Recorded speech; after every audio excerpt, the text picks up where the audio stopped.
आज इस वीडियो के माध्यम से सीखने वाले हैं साधारण ब्याज, जिनको कि इंग्लिश में सिंपल इंटरेस्ट बोलते हैं। तो चलिए प्रश्न को देखते हैं। प्रश्न है 5,000 रुपये का 20% की दर से 3 वर्ष का साधारण ब्याज ज्ञात कीजिए। तो सबसे पहले इनको हल लिखेंगे और इनके फार्मूला को देखते हैं। फार्मूला है साधारण ब्याज बराबर होता है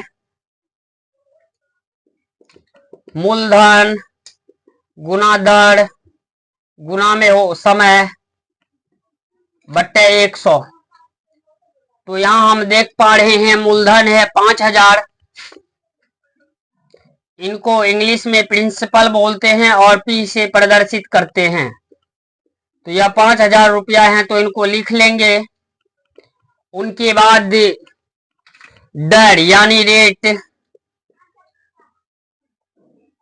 यह दिया हुआ है 20%, तो इनको भी लिख लेंगे। उनके बाद समय, इनको बोलते हैं टाइम इंग्लिश में और टी से प्रदर्शित करते हैं। ये दिया हुआ है 3 इयर्स, तो इनको भी लिख लेंगे।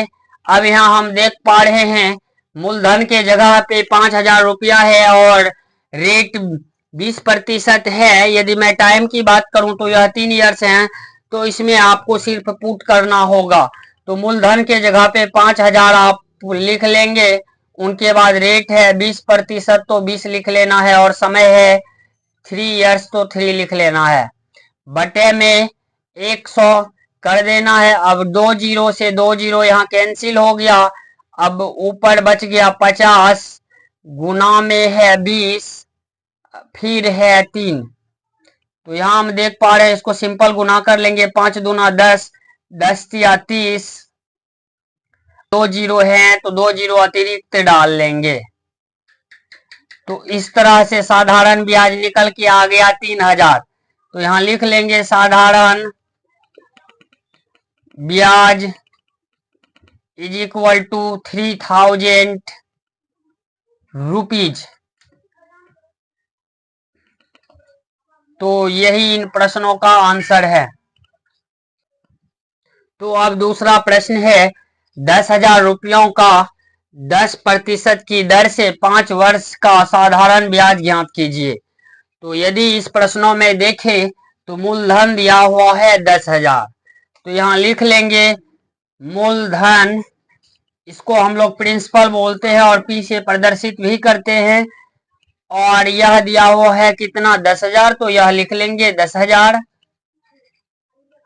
और इसमें रेट यानी दर दिया हुआ है 10%, तो इनको लिख लेना है 10%। उनके बाद समय टाइम दिया हुआ है 5 इयर्स यानी 5 वर्ष। तो साधारण ब्याज बराबर फार्मूला होता है मूलधन गुना दर गुना समय बटे 100।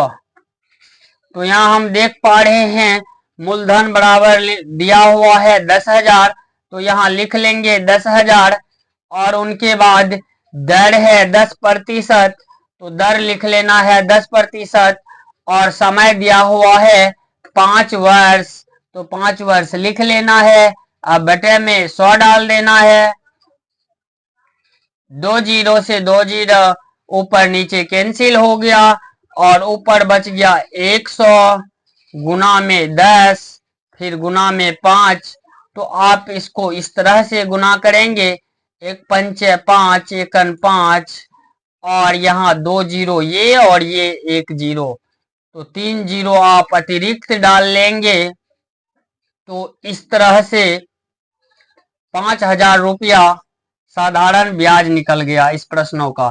तो यहाँ लिख लेंगे साधारण ब्याज बराबर 5,000 रुपया।